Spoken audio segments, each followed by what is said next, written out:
Assalamualaikum warahmatullahi wabarakatuh. Ya ayuhat talib wa talibat, kaifa halukum? Fi hadhil fursah sanata'allam an dars ar-rabi'. Dalam maudu al-hayatu fil Madinah. Pada kesempatan kali ini kita masih di bab 4 ya, dengan judul al-hayatu fil Madinah. Di sini kita akan mempelajari fokus tentang kaidah-kaidah bahasa Arab.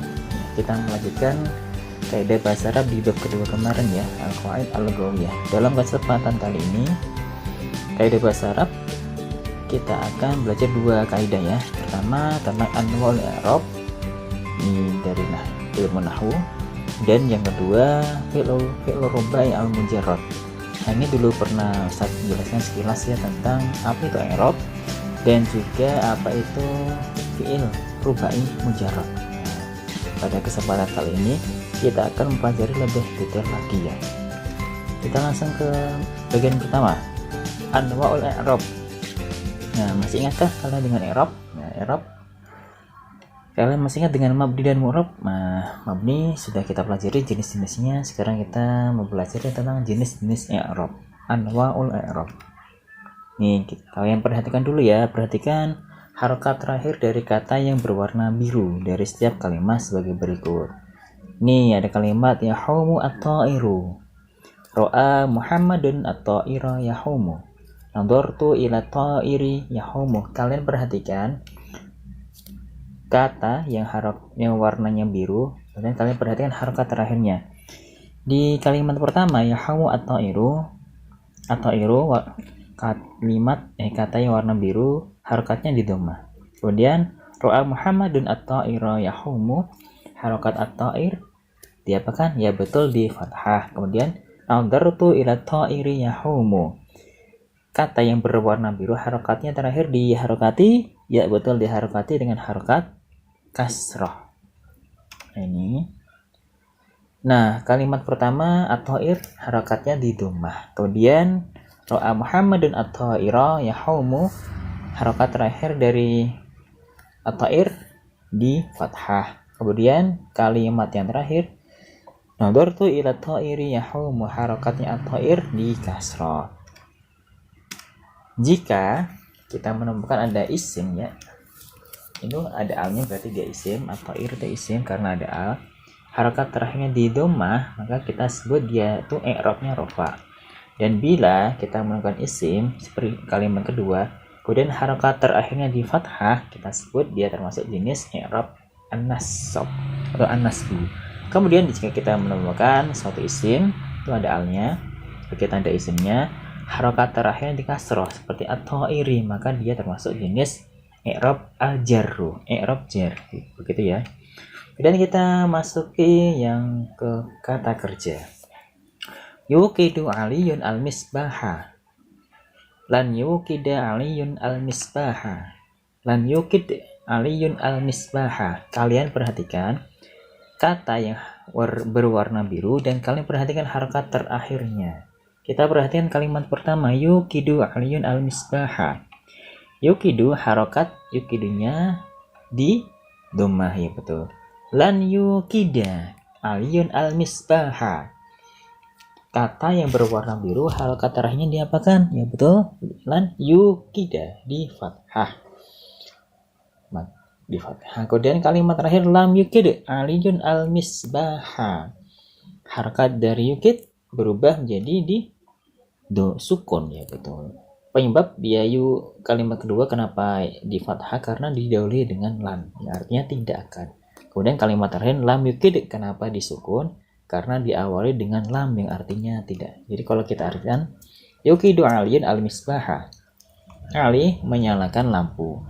Kemudian kalau kalimat kedua lan yukida aliyun al-misbaha, Ali tidak akan menyalakan lampu. Kemudian kalau kalimat yang terakhir lam yukid aliyun al-misbaha, Ali belum menyalakan lampu. Nah, seperti tadi, bila harokat terakhir dari ini masuk kategori contohnya fi'al ya.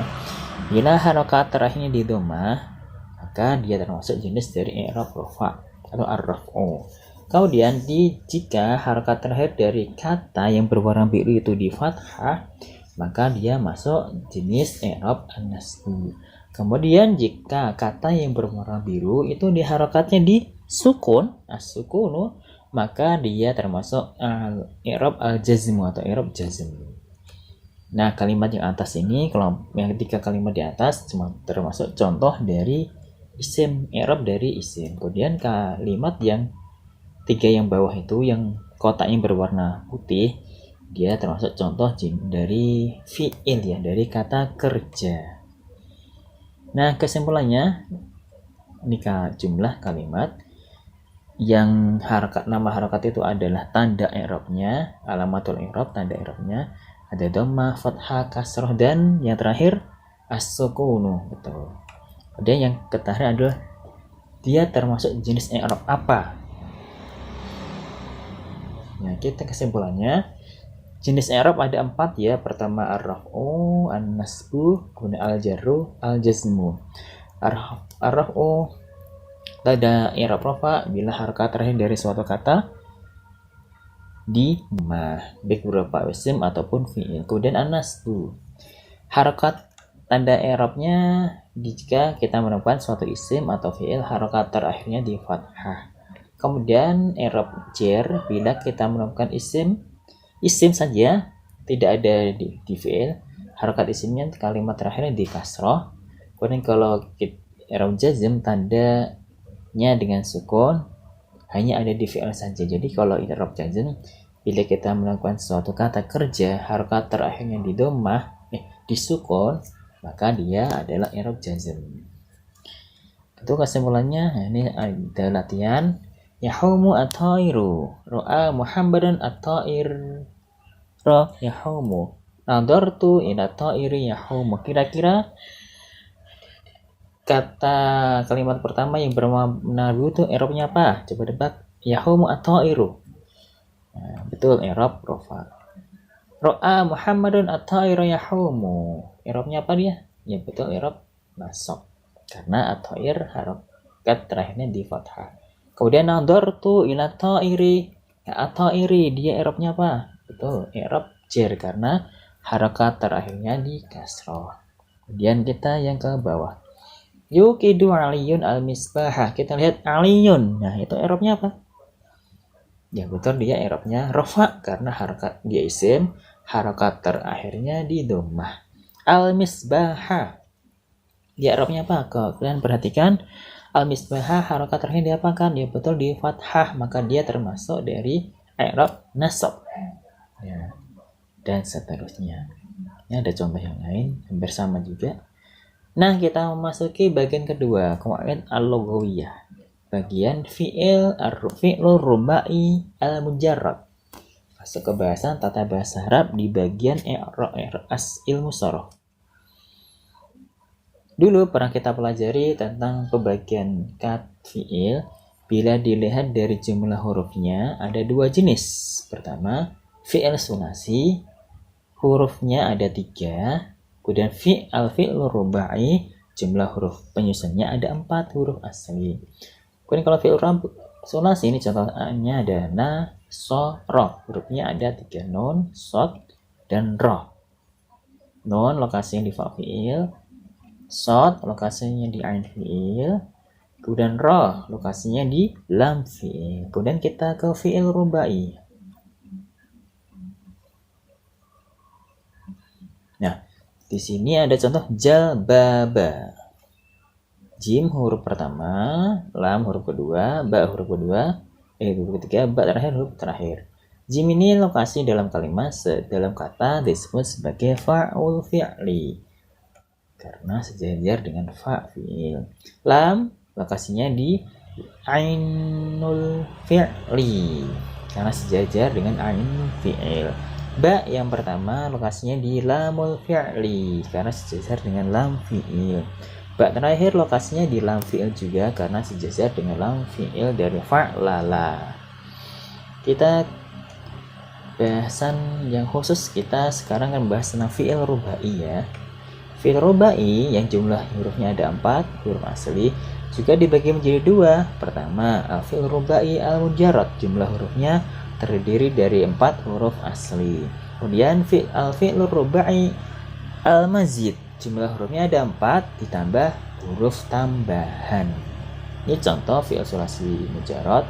Fa, la, 4 kan? Fa, ain, lam. Kemudian kalau contoh, ini contohnya dah, ro, ja. Fa'lala kita sebut sebagai wazan, dakhroja kita sebut sebagai al-mauzun atau contoh ya. Fa'lala patokannya. Dan ini contoh dari fi'lur rubai al-mujarrad, fi'lur rubai al-mazid. Fa, ain disukun, lam. Kok sama? Oh, beda. Ini kita tambah tak di awalnya menjadi tafa'lala. Ini wazan untuk fi'il rubai mazid. Contohnya ini ada akhroja. Sama. Oh, beda. Kita tambahin dengan tak di awalnya menjadi tadakhroja. Ya, artinya apa coba? Bisa dicari di kamus ya. Nih, hurufnya ada 4 ya.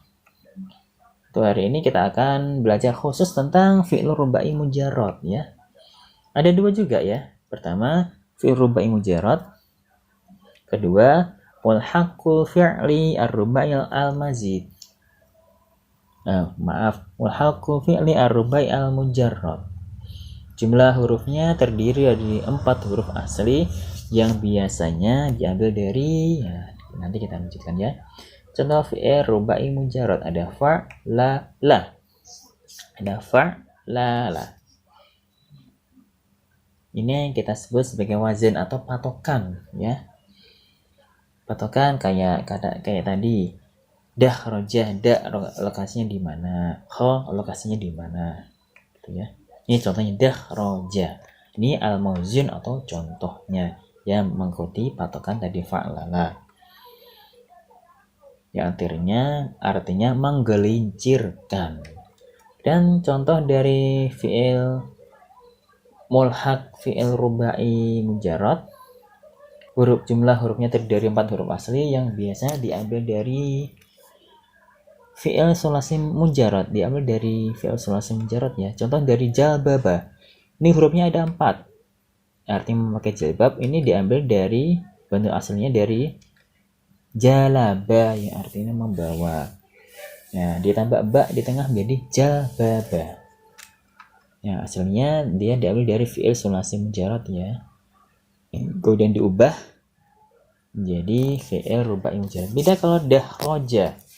Ini bukan diambil dari fi'il sulasi mujarrad seperti dakhroja, bukan. Dia asli seperti itu. Nah, sekarang kita belajar khusus tentang mulhaq fi'il rubai mujarrad. Maaf ya, itu mulhaq fi'il rubai mujarrad. Ini ada wazan, ada al-mauzun, ada bentuk asalnya. Ini ada sekitar 6 wazan ya, 4 rumus.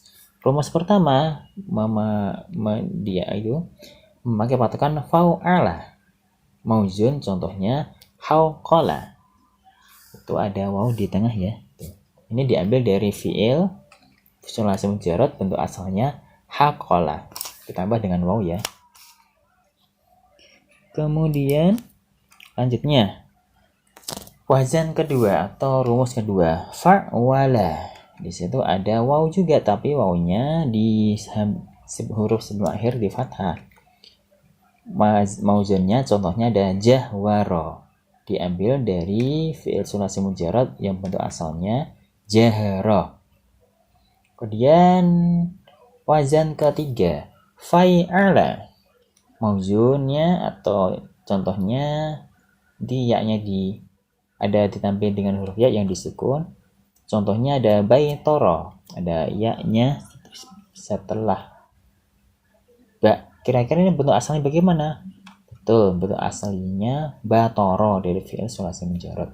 Kemudian yang keempat, patokan keempat atau rumus keempat atau wazan keempat fa'ya'la ditambah dengan ya di fathah sebelum huruf terakhir. Contohnya untuk al-mauzunnya asyaro.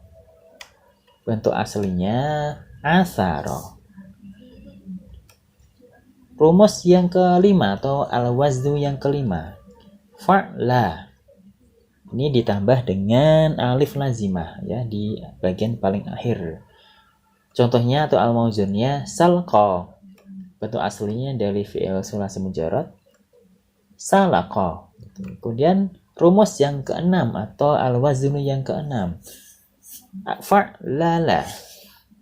Contohnya ini ditambah lam di tengah-tengah ya, bukan di tengah, maksudnya di sebelum huruf terakhir. Maksudnya hurufnya double ya, huruf akhirnya di double. Contohnya ada jalbaba, baiknya di double ya. Huruf sebelum akhir di double. Ini bentuk aslinya dari fi'il sulasi mujarad jalaba. Nah, ini ya, terima kasih.